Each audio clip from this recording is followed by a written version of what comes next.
The sticker price, for those who want to know, at Yoakum Toyota is $76,128. Let's see what else you get for that price. Here's that sunroof I was telling you about earlier. It will open if you want it to, but it does have that manual shade right there. And then you can see everything that we have here as far as the upper console goes. Typical features and functions, got your lights, all that good stuff. It's all going to be here. Now, we'll work our way down. You can see the air conditioning vents. Working our way across, we've got this style, but if we go all the way across, we're going to have our glove box right there. But then above that, you have that round air conditioning vent.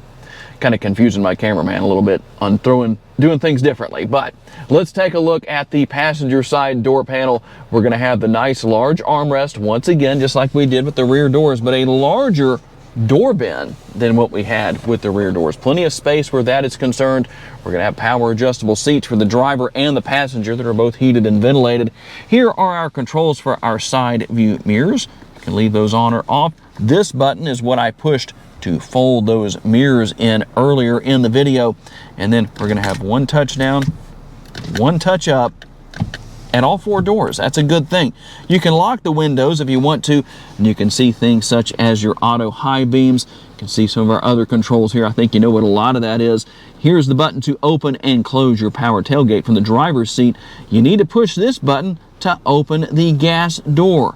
And we're going to have a power adjustable steering wheel via the control right here. It is tilt and telescopically adjustable steering wheel mounted controls. I'm sure you're familiar with what all of this is.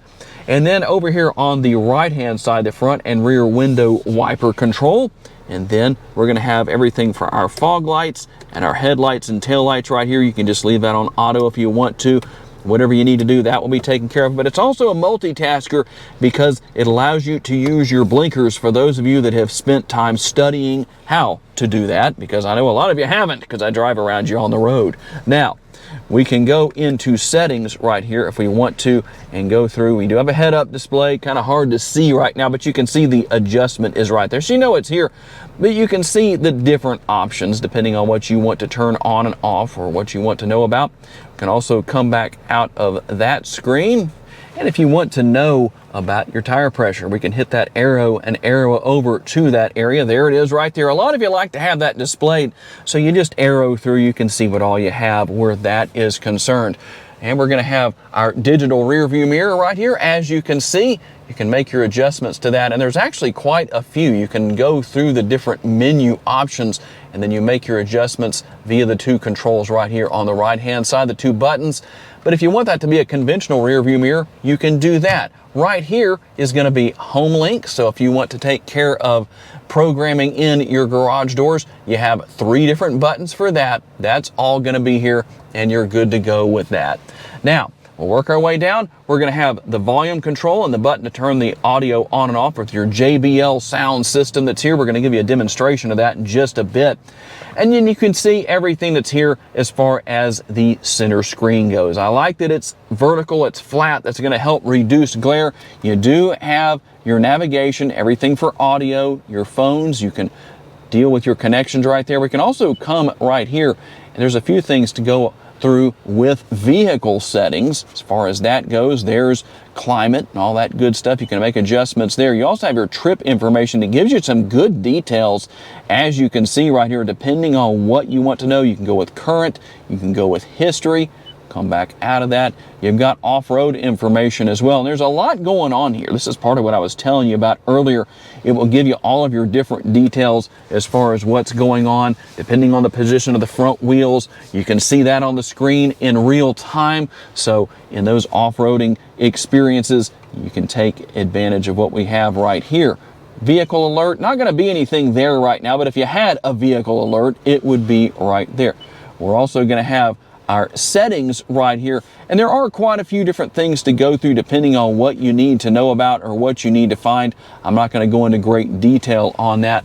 When you go into reverse, here's what you're going to have: your camera view as far as that goes, the overhead view, and then we're going to have the rear view right there. And you also have a rear camera washer. Watch this. So there you go. You can spray a stream of windshield washer fluid right across the camera. Also, you can hit the button right here. A couple of different things you can do with this. Now, Here's our overhead view with 360 degrees of view. You can also come right here and see the hoodless view. You can see that is live as the golf cart goes cruising by. But you can see all around the Land Cruiser just like that. If you need to stop, you can do that. You saw the pause button right there. We hit play again. Now, let me stay on the screen. We're going to go into drive. I'm going to hit that button one more time to bring up our front view camera. You still have that overhead view, and I'll show you where that is shortly. As we work our way down, we're going to have all of our physical controls for air conditioning. Heated seats, ventilated seats, all that's going to be here. You've got dual zone climate control here in the front. Your front and rear window defoggers controlled right here. Fan speed, all that good stuff is here. All the things you're used to seeing. And right under here, it's kind of hard to see. That's the button I was using to bring up those cameras that I showed you earlier. Now, our USB connectivity is right there. We're also going to have the USB, or excuse me, I should say the wireless charging pad right down here.